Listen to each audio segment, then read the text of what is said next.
Saya juga alumni dari Markas Desain. Jadi maksudnya dulu saya bermain branding jualan di online ya. Jadi produk saya yang pertama itu keripik talas. Keripik talas tak kemas dulu kiloan, masih kiloan. Satu kilo seperempat setengah kilo itu harganya 15.000, setengah kilo. Begitu ketemu Mas Hendri, loh kemurahan nih di branding sih.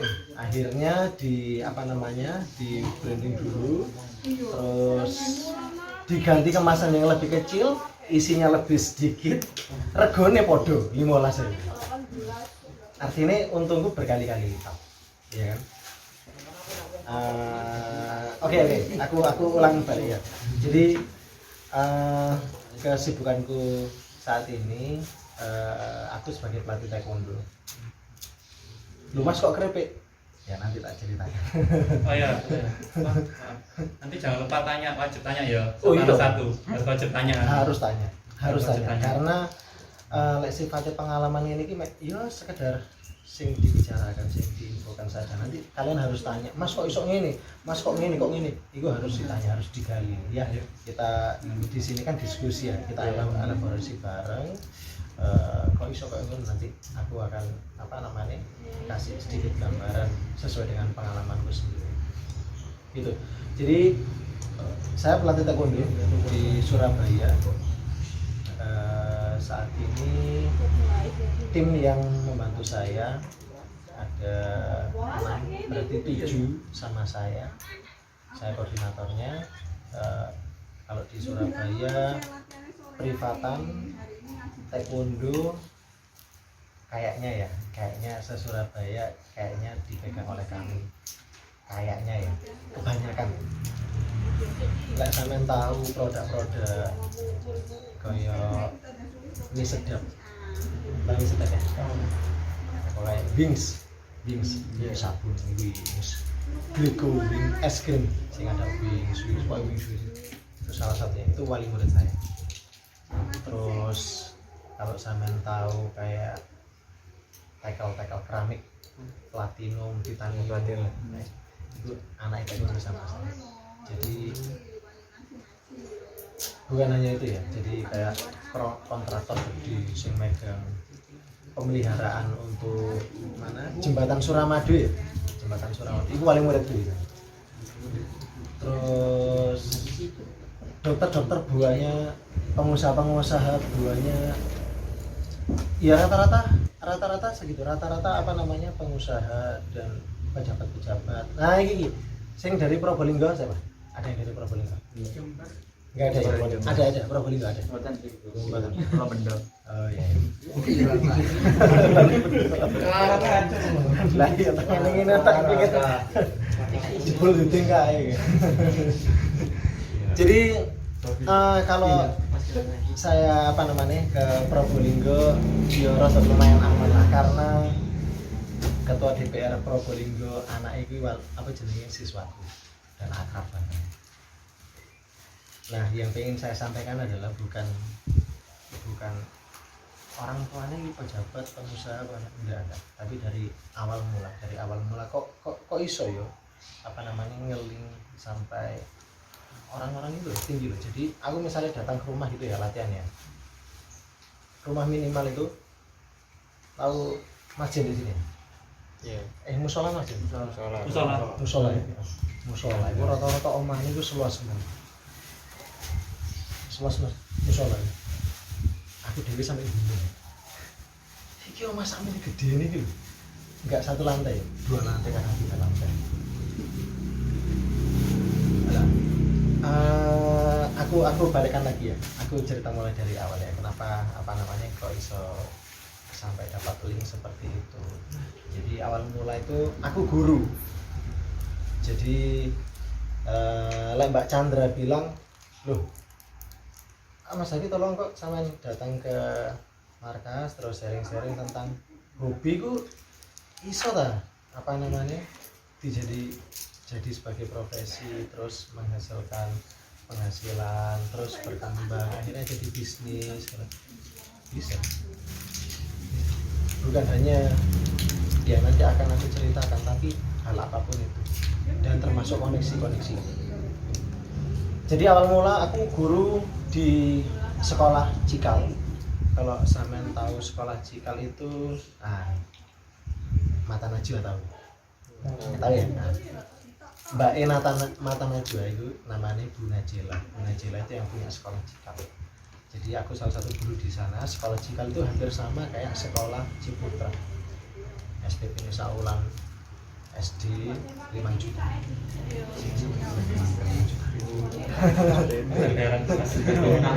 Playgroup 3,5 juta. Oh no ya sekolahnya, dan apa namanya sing sekolah di sana itu aku baru tahu ya ternyata Jawa ya akeh sing sugih. Pengusaha Jawa biasanya kan kebanyakan Cina ya. Iku enggak, Jawa ya akeh sing sugih ternyata. Sugih banget pengusaha tambang. Lek sampean ngerti apa namanya? Mardani Maming tahu enggak? Mardani Maming. Is aja lah, gampangannya nanti lah. Misalnya ada waktu searching Maming, keluarga Maming itu sing punya usaha tambang batu bara gede di Kalimantan. Jadi balik lagi dari aku ngajar tadi, terus ternyata kok apa ya kegiatanku ya cuma gitu toh, maksudnya pagi ngajar, sore persiapan untuk apa namanya bikin laporan setelah ngajar di hari itu ya, terus malamnya persiapan untuk bikin kegiatan pembelajaran yang untuk besoknya lagi. Muter bosen terus aku juga berpikiran kalau gini nanti misalnya aku berkeluarga, kegiatanku seperti ini, nah terus anakku kok piye, keluargaku kok piye, ya jangan sampai aku berpikiran aku ndang malah kegiatan sing lain bercampur aduk dengan kegiatan yang lain, akhirnya jadi terbengkalai, akhirnya nggak maksimal. Setelah itu aku punya tekad, bagus kudu usaha apapun itu. Usaha apa mas? Basic ya mas? Ganti basic. Ayahku dulu adalah ini sopir taksi. Begitu tahun 2011 selesai cicilan taksinya kan dapat mobil ya. Terus setelah itu pengen usaha buka isi ulang. Akhirnya sekarang apa namanya jalan isi ulangnya, punya karyawan, ya alhamdulillah di rumah. Nah dulu kesibukanku sebelum ngajar aku bantu aja, jadi apapun itu tak canda ngeterke banyu ke rumah-rumah, ada orang ya mas tolong ngeterke banyu, tak terke bakulan jus, jualan udang tak laku opo ya. Terus balik lagi ya jadi setelah ngajar itu aku kok ini yo waktu nih yo aku akhirnya protes nih diriku sendiri iki gak oleh kok enggak. Pokoknya aku berusaha apapun itu. Akhirnya aku memutuskan untuk jualan keripik karena waktu itu ada tetanggaku yang dia jualan keripik dan keripik enak. Akhirnya tak branding. Awal mulanya adalah ya iku mang setengah kilo harganya 15.000. Tak murah, setengah kilo lah ya akeh banget toh. Begitu ketemu Mas Hendrik gak iso kok ngene iki. Terus kok piye Mas? Kudu diganti kemasannya, di branding, terus pakai apa namanya strategi marketing dan lain sebagainya. Apa itu mas? Wis kene lah diganti desain lah, tak desain. Iya mas. Biayanya piro mas? 1 juta. Mas larang mas. Wah itu. Ya wis aku apa namanya izin sama calon istriku ya. Calon istriku waktu itu. Aku izin dalam beberapa tahun ke depan aku pengen fokus ke usaha, mulai dari sini. Yowes mas gak apa-apa, apa namanya desain wae gak apa-apa biar semono kan gue investasi dan mikirnya kan. Terus begitu aku selesai desain, aku mulai jualan, ternyata beneran loh meningkatnya berkali-kali lipat. Misalnya ya, kalau keripik itu untungnya katakan satu gitu ya, sebelum di branding, sebelum diganti kemasan, logo dan lain sebagainya. Begitu diganti, untungnya bisa sampai 6 ke 8 kali lipat semuanya masih ini. Nah, jadi mumpung sih magang di sini, aku cari pengalaman sih banyak nih gitu. Mas itu banyak. Kayak misalnya tamu-tamu, ada tamu-tamu misalnya yuk ditanyain sini ya. Bisa jadi nanti akan jadi gambaran untuk teman-teman. Ini umur pira sih rata-rata? 17.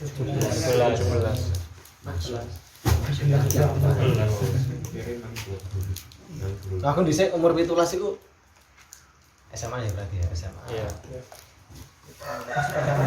Kawan pacaran. Aku lebih memilih gini, aku lebih memilih ke aku tak fokus ning gini suatu hal. Tapi tidak berarti aku tidak bersosialisasi loh ya. Aku tetap bersosialisasi, aku tetap kumpul ke konco-konco. Dan aku fokus di satu hal. Waktu itu di SMA aku fokus di taekwondo memang. Aku berawal dari SMA itu taekwondo. Ekskul. Nah, ekskul terus lanjut sampai kuliah dan sampai sekarang. Terus balik lagi ketika istriku memperbolehkan, yos gak apa-apa. Akhirnya jadi penjualan seperti itu berjalan dua-dua nih. Yo ngajar, yo jualan keripik. Ngajari pagi sampai sore. Begitu ada orderan, ya kan? Aku kan domisili di Surabaya. Jadi aku harus balik ke Sidoarjo karena tempat produksi di sini, terus aku ngirim itu rata-rata sampai jam 10 baru selesai, sampai Surabaya sampai kos jam 12 rutin terus akhirnya susu pada dini keripik akhirnya turun, begitu turun tak lereng sisa mas bius lah. Akhirnya keripik yang biasanya untuk pekerjaan yang sampingan yang nomor 2 ya, pertama kan dulu ya, yang selanjutnya nomor 2 kan keripik itu mulai tak kurangi, nggak jualan setiap hari, tapi lagi kalau ada event aku jualan. Misalnya kayak menjelang hari raya kan biasanya orang-orang pada pengen beli lah, ngisi jajan-jajan di rumah toh. Nah, sebagian tak jual yang kono, sebagian tak jual di Paling-Marigo dhewe taekwondo. Mereka pesen nggak sampai 2 langsung dus-dusan karena kanggo pegawai ini kan mereka juga ngirim parselan toh. Nah, ya. Terus 1 tahun 2 tahun akhirnya masih ternyata penjualnya itu pulang kampung pas lagi lari sih penjualnya mulai ini Malang, dia bikin rumah. Begitu selesai rumahnya dia balik, penjualannya dia sepi. Nah ini nanti coba ditanyakan, coba digali kenapa kok bisa murah-murah sepi, padahal sebelumnya rame banget sampai nolak permintaan. Terus balik lagi setelah itu tak lereni usaha nih keripik. Akhirnya aku fokus ke mana, jus. Jadi jus lainnya gini, tahu gemes jus. Nah gemes jus terus pokoknya jus sing di branding lah, rada keren. Itu rada keren, namanya si jus nih gini Instagram itu rada keren. Jadi aku sambat nang gini Mas Hendri, aku akrab sama Mas Hendri sampai sekarang karena pas aku lagi pengen berinspirasi, aku dulu gini markas kalau kayak tiba-tiba aku dolin terus moro-moro ono yang masuk dan Mas Hendri ku yo aku nyebutnya yo rada ajaib. Begitu aku posisi down karena aku posisi di Surabaya kan juga ngerti kan, aku gak cerita nih gini Mas Hendri, moro-moro Mas Hendri ku telepon, halo Dav, ya apa kabar? Ya misalnya aku menyebut Mas Hendri ku idola karena aku sering banyak dapat hal positif dari Mas Hendri. Lek sampean ditelepon idolanya sampean ya gitu. seneng kok. Begitu kondisi down langsung dia semangat gitu. Dan itu nggak sekali loh, itu beberapa kali. Aku ya gak ngerti Mas Hendri ini kok bisa ngerti ya. Terus akhirnya aku ini balik lagi ke Mas Hendri. Terus Mas Hendri, aku pengen usaha jus Mas Hendri, karena lek sing keripikku rasanya nggak mungkin karena aku balik dan waktuku sudah banyak habis di sana. Ya wis jus wae. Akhirnya aku belajar yang ini temanku Singosari selama 1 hari, belajar ke Gedangan, belajar ke Sidoarjo. Pokoknya sing teman-teman sing dia sudah mulai usaha jus untuk bikin racikan ya tak? Nggak mungkin kalian nanti mau jual sesuatu atau mau usaha sesuatu misalnya buka bengkel atau dan lain sebagainya, terus kemampuannya kalian minim ya, itu boleh untuk misalnya kalian sebagai investor atau pengusaha sing duwe modal gede, sing sistemnya tak siapi, ada mekaniknya, ada bagian kasir, ada bagian sudah siap jalan, asalkan modalnya gede dan punya pengetahuan tentang itu bagus. Nah bisnis ya, lebih arah ke bisnis. Tapi misalnya pengen mulai dari nol, paling enggak kalian punya keahlian di bidang itu ya kan. Akhirnya aku belajar itu selama 1 bulan, resepnya sempurna menurutku. Akhirnya tak jual. Sehari kok omsetnya jus ya? Sehari omsetnya itu sekitar 1.500.000. Bersih ini profitnya itu sekitar 700-800 sehari gitu. Jualanku aku nggak pakai rombong, jualanku online. H-1 sudah harus ada pembeli nih. Lega aku gak tutulan gitu. Jadi misalnya gini, sekarang ya aku open order, posting lewat Facebook atau Instagram. Aku waktu itu nggak fokus ke Facebook sih. Coba dua-duanya mungkin lebih gampang.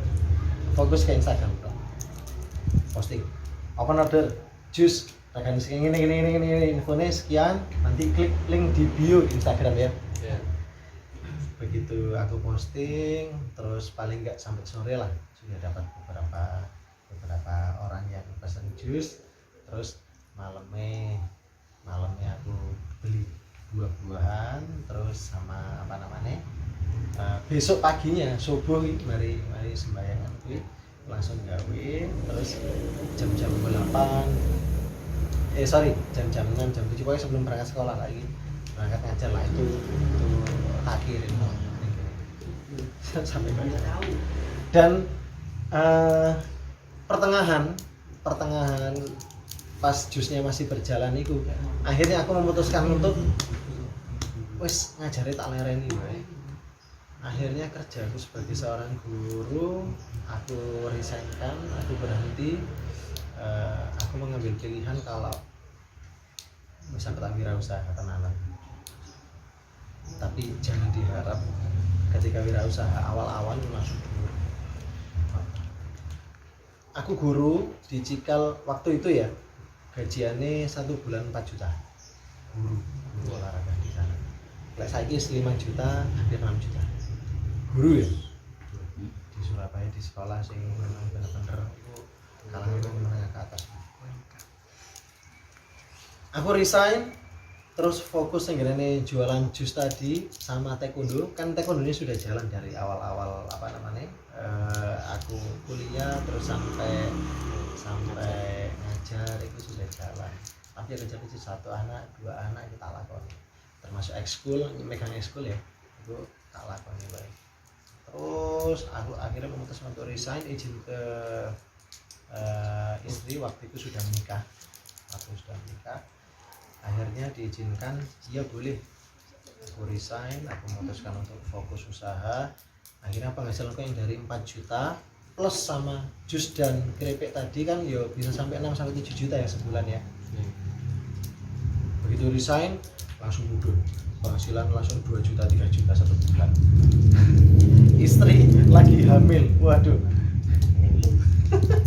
Begitu apa namanya berjalan, yo aku iki ya ngobrol banyak nih Mas Hendri, terus ada pelakon percaya sing kuwasa. Akhirnya pelan-pelan dikasih siswa baru. Ada salah satu siswa sing dari sekolah tadi kan waktu itu aku masih jadi guru ya. Iya. Terus dia tanya, Pak, kalau anak saya tak privatkan taekwondo di rumah bisa? Versiku waktu itu adalah taekwondo kok ijenan, ya toh? Gelut bela diri kok ijenan, latihannya belajar kok ijenan. Harusnya kumpul dong di satu lingkup, barengan, itu nanti bisa seru. Konsepku waktu itu ya. Dan aku belum pernah menjumpai konsep seperti sing saat ini aku lakukan. Privatan dengan satu anak, dua anak, aku belum pernah dan belum pernah menjumpai. Terus setelah itu berjalan terus, dari satu wali murid ternyata pas latihan gue diposting, konco-konconya tahu, konco-konconya kan nggak terlepas dari kalangan menengah ke atas, termasuk yang sekolah-sekolahnya di Cikal, di Ciputra, di mana-mana gitu ya. Jadi banyak banget akhirnya, termasuk salah satu pengusaha dia Cino di Instagramnya Mana Lady, produknya adalah kue, enak banget kue.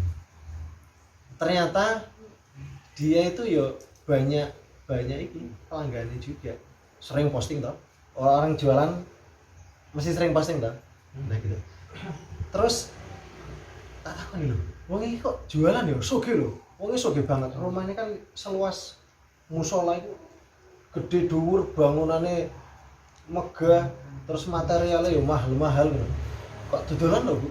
Kok dodolan roti ya? Enggak apa-apa, memang ini kesibukan saya Pak. Terus akhirnya pelanggannya banyak. Terus ketika dia anaknya latihan taekwondo sama saya, sesekali dia tuh posting, loh tapi kira-kira jari dedeknya diposting, akhirnya teman-teman pelanggan ini tadi kan yo dari kalangan menengah ke atas pisan ya. Iya. Nah wong roti semini wae lho, roti semini 100.000, 130 roti semini gitu. Lah kotaan gitu, kotaan misalnya donat jiko lah katakan ya. Iya. Isi 6 itu kira biasa 50 tak berapa itu 90. Iku isinya cilik-cilik, paling isi songo, regane 250 segitu, semua macam-macam regane. Pokoknya produknya semua. Akhirnya aku beranggapan bahwa ini mungkin target pasarnya podo mbak. Kebetulan di posting di story sama dia, akhirnya bulannya setelah itu bulannya sekarang. Terus waktu itu sebelum pandemi siswane bisa mencapai waktu 80 anak. Jadi aku moro ini nggak apa-apa ya. 80 anak. Nah kalau privatan beda sama yang di klub-klub ya. Kalau di privatan itu, kalau misalnya berbicara tentang harga, satu jamnya aku kan nggak tahu ya pasaran piro ya. Tak awur wae waktu itu satu jamnya 150 Bu, satu anak. Gelem mereka. Oh, ternyata wah sing gelem loh. Mereka bilang, wah cek murah ya Mas. Aku batin, ini larang banget Bu. Satu saya katanya Bu, satu jam ya toh. Begitu Mas, kalau dua anak berapa Mas? Gitu. Oh iya kalau dua anak 250 Bu. Asal diplak. Oh iya Mas, mau Mas. Mas lumayan nih kira. Kayak tambah-tambah. Gitu. Kalau 3 anak, 4 anak, 6 anak berapa Bu? Ya ini Bu, kalau misalkan 3 anak sampai 6 anak, per anaknya 100. Lain ya berarti 600. Berjalan terus sampai begitu pandemi mudun. Dari 80 anak tinggal tersisa 5 anak. Ya kan? Jenenge orang-orang kalangan menengah ke atas ya. Begitu ada kondisi seperti itu, mereka langsung gercep. Bu iku tingkahnya aneh-aneh wae. Pelatih sing teko disemprot sampai disinfektan, dikongkon ganti masker, dikongkon ono sing ekstrem itu. Pak ada ganti baju lagi, Pak. Tolong ganti baju dulu, Pak. Ribet banget. Tapi memang kondisinya memang seperti itu ya. Jadi semua memang harus ekstra hati-hati. Tapi waktu itu aku ambil keputusan bahwa ya aku tetap kerja mau lanang, tetap kerja. Akhirnya tetap berjalan. Begitu aku bertahan 1 bulan, 2 bulan, 3 bulan setelah pandemi itu meningkat banget. Dari yang tadi tersisa 5 anak, terus yang tadi libur latihan lagi, sampai totalnya ada sekitar 120 anak. Aku nggak nyukupi toh, kalau sehari katakan aku ngelatih 2 atau 3 jam, nggak nyukupi. Jadi aku kalau nggak gelem aku harus perlu dibantu sama orang lain. Di sisi lain aku ya daripada aku nolak rezeki, misalnya ya jadwalku kebek seminggu, terus ada yang masuk, Pak tolong bawa Pak anakku di les taekwondo Pak. Berapa anak Bu? 3 anak Pak. Lah ya emang sih sekali pertemuannya semono, terus katakan seminggu cuma 1 kali loh, tapi misalnya 1 bulan ada 4 kali pertemuan lah ya lumayan.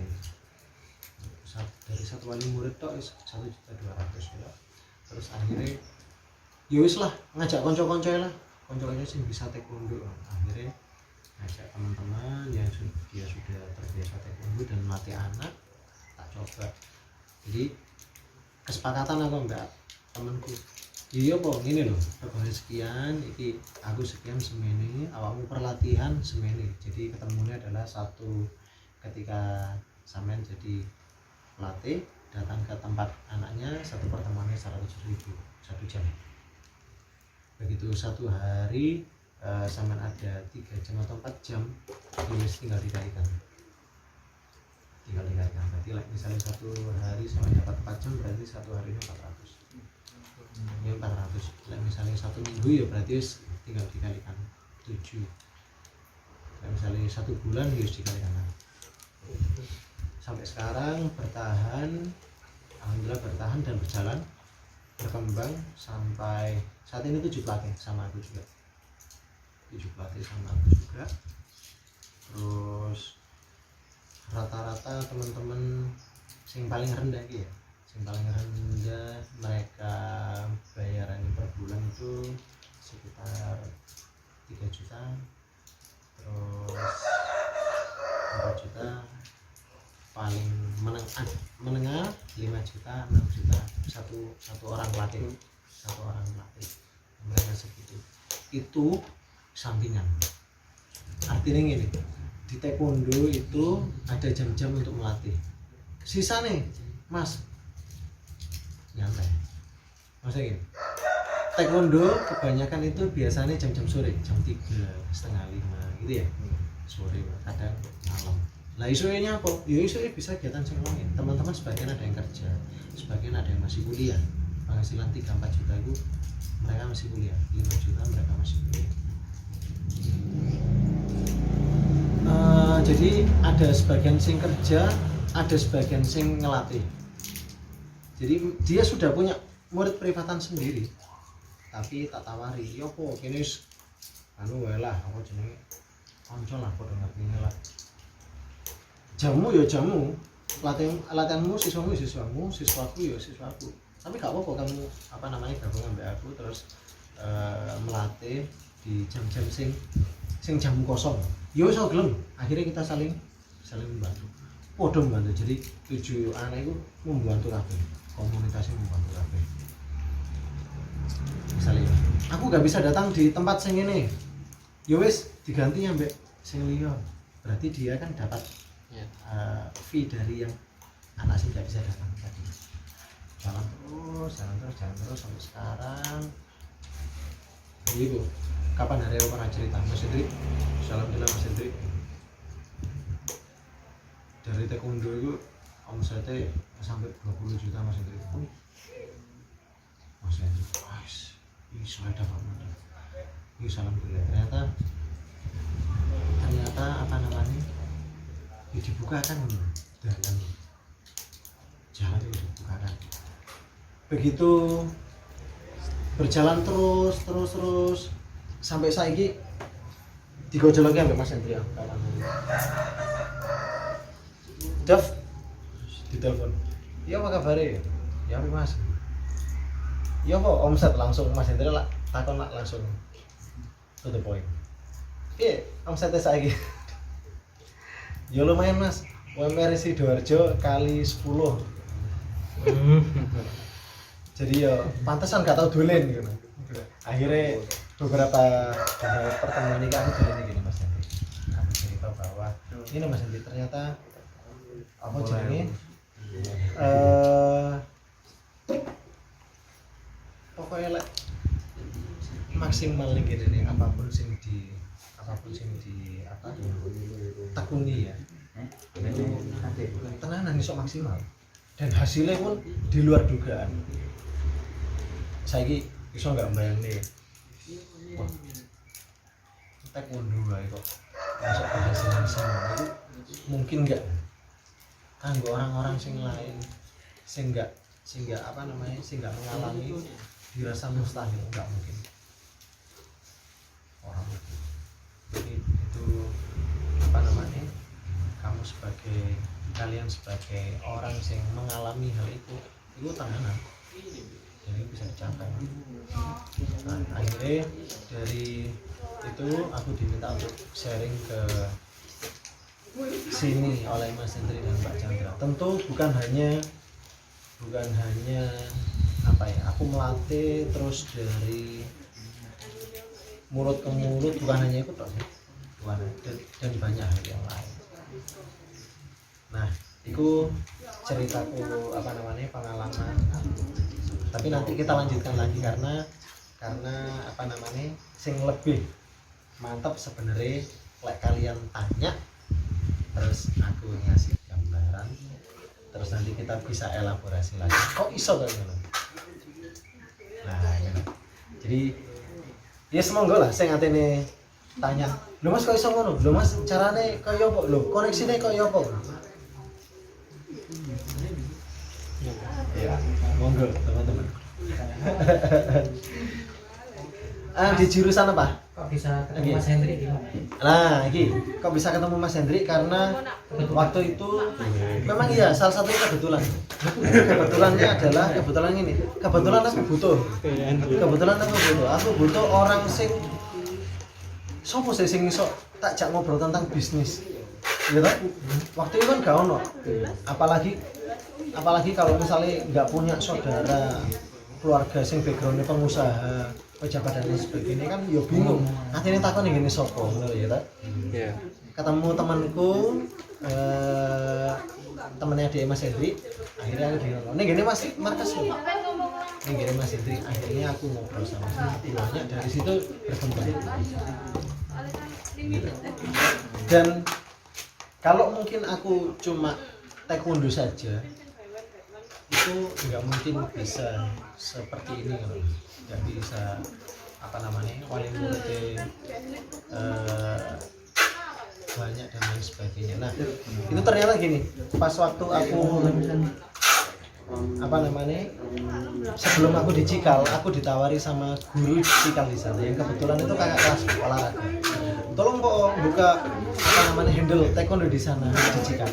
Akhirnya aku apa namanya handle dari sana aku kenal orang-orang sing wali murid rata-rata kan pengusaha. Dari sana jaringnya dimulai, koneksinya dimulai.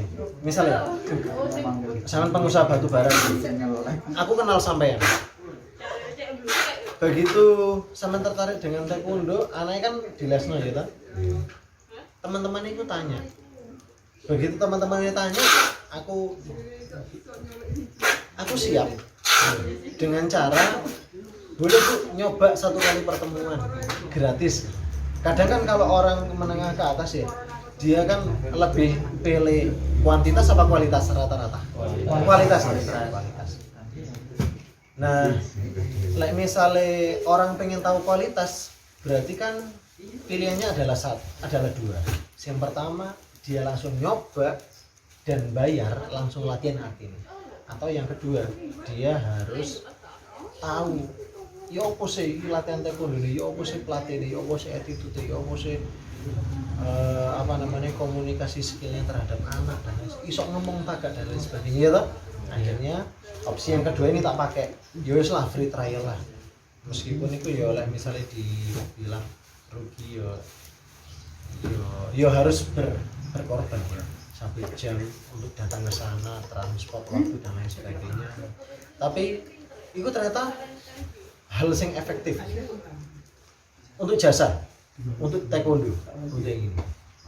Itu efektif karena yo mas aku nyoba mas, akhirnya dia nyoba, setelah nyoba rata-rata dirinya kalau di persentase itu 90 sampai 95%. Begitu nyoba menene langsung latihan. Iku merantak. Nah, gini wali murid sing lain merantak kan. Gitu. Ayo anak sing lain lah. Ambek santai loh ya, ambek santai loh. Iki Aku sudah loh. Aku sudah. Jadi saya akan berkeluarga ya, sudah berkeluarga, anaknya sudah 1. Terus ya, saat ini aktif di taekwondo, hanya di taekwondo. Nah, ini tadi jusnya itu lambat laun begitu taekwondo sudah mulai banyak tak tinggal. Jadi Mas Hendrik, sontek mati wae. Wis tak lereni tenang. Per hari itu tak lereni, akhirnya aku fokus di taekwondo. Jus, krepek, jualan-jualan yang lain, termasuk jualan udang. Nah, ini kebetulan mertuaku itu kan rumahnya di Gresik. Dia kebetulan petani udang. Jadi ketika udangnya panen, aku tak gawe nih gini Surabaya, tak pak-paki per kiloan, tak jual gini loh. Aku ambil dari orang tua dari 100.000, tak kemas, ini total mungkin kemasannya sekitar ya 6.000-an lah. Per kilo tak jual gini wali murid 165, sudah termasuk ongkir. Per kotaknya 65.000. Nah, ini tinggal nyali, kira kilo. Biasanya 100 kilo, biasanya 200 kilo. Karena wali murid singkat ngono kuwi. Lek pesene enggak siji. 5 mas, kirim mas. 3 mas, kirim. 4 mas, kirim. Pengusaha-pengusaha gede toh.